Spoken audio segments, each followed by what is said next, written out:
Si XRP ay muling nakapagtala ng isang bihirang pattern sa kanyang chart, ang tinatawag na weekly hammer candlestick. Base po sa kasaysayan, tuwing lumilitaw ang ganitong pattern, nagkakaroon po ng napakalaking pagtaas sa presyo ni XRP kung saan minsan ay umaabot pa ito sa higit 2,000%.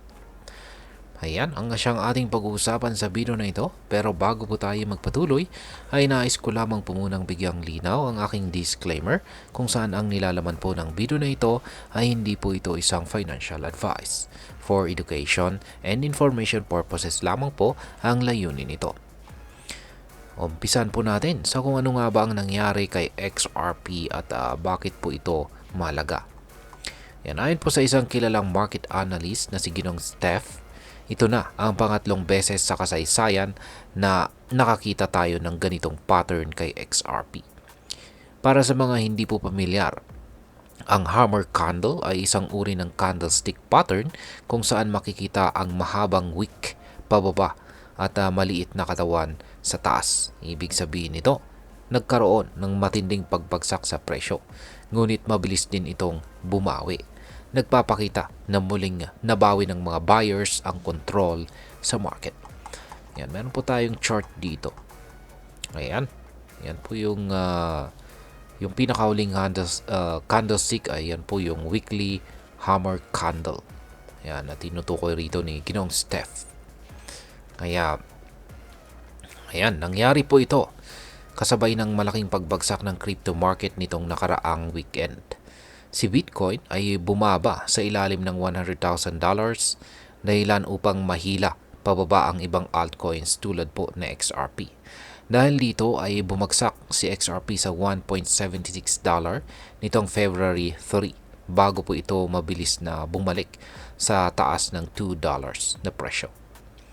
Ngayon ay ano po ang kaugnayan ng hammer candlestick sa mga nakaraang pagtaas ni XRP? Sa kasaysayan ni XRP, 2 beses na pong lumitaw ang hammer candlestick na ito at sa parehong pagkakataon, nagresulta ito sa malaking pagtaas sa presyo. Nung unang beses ay nangyari po ito noong huling bahagi ng taong 2013 kung saan ay lumitaw po ang unang weekly hammer candle ni XRP. Pagkatapos po nito ay tumaas ang presyo ni XRP ng 2,128% at naabot ang presyong 0.0614. Yan. Sa ikalawang beses ay nangyari naman ito nitong January 2017 kung saan muling lumitaw ang pattern na ito. Matapos po ang ilang pagbaba, sumunod ang isang napakalaking bull run kung saan lumipad po ang presyo ni XRP ng 110,085% at umabot po sa all-time high na mahigit $3 noong January 2018. Sa kasalukuyan, ang presyo po nito ay nasa $2.5.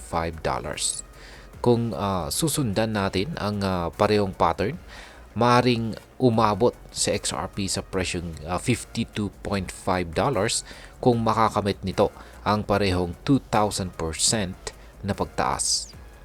Ngunit kahit isang bahagi lang nito tulad ng 500% ay sapat na upang dalhin ang presyo ni XRP sa $15 kung saan ay isang bagong all-time high para kay XRP. Ngayon ay ano po ang posibleng mangyari kay XRP? Bagamat may mga analyst na positibo sa prediction na ito, may ilang ding nagsasabi, meron ding ilang nagsasabing hindi ito ganoon kadali. Dahil sa mas malaking market cap ni XRP ngayon kumpara sa nakaraan. At maaring hindi ito tumaas ng kasing bilis ng dati. Gayunpaman, ang paglitaw po ng hammer candlestick ay isang magandang senyales na maaring may paparating na uptrend. At ngayon ay ano naman ang maaring maging epekto nito para sa atin bilang mga Pinoy crypto traders at investors ni XRP. Ayan, para sa atin dito sa Pilipinas, napakalaking bagay ng ganitong impormasyon. Ang mga ganitong pattern ay maaring makatulong sa ating pagdidesisyon kung kailan magandang pumasok o lumabas sa market. Kung totoo ang sinasabi ng mga analyst, maaring ito na ang simula ng malaking bull run para kay XRP na maaring magbigay ng malaking kita para sa mga naka-invest dito. At ayan, bilang panghuli ay ano naman ang aking masasabi tungkol dito. Dito sa mundo ng cryptocurrency ay wala po talagang kasiguraduhan. Ngunit ang pagkakaroon ng tamang impormasyon ay isang malaking advantage. Kung may hawak kang XRP, mainam na pag-aralan ang market trends at huwag pong magpadalos-dalos sa desisyon. Kung ikaw naman ay nagbabalak na bumili, magandang suriin muna ang risk-reward ratio bago pumasok. Tandaan, ang pag-i-invest sa crypto ay may kaakibat na panganib o risk. Kaya mahalaga po ang proper risk management. At ayan, hanggang dito na lamang po tayo sa video na ito mga ka-crypto. Sana po ay inyong nagustuhan ang aking paliwanag sa video na ito. Kung inyo po itong nagustuhan, pakiclick lamang po ang like button nito. Marami pong salamat sa panonood. Ingat po tayo lagi at God bless po sa ating lahat.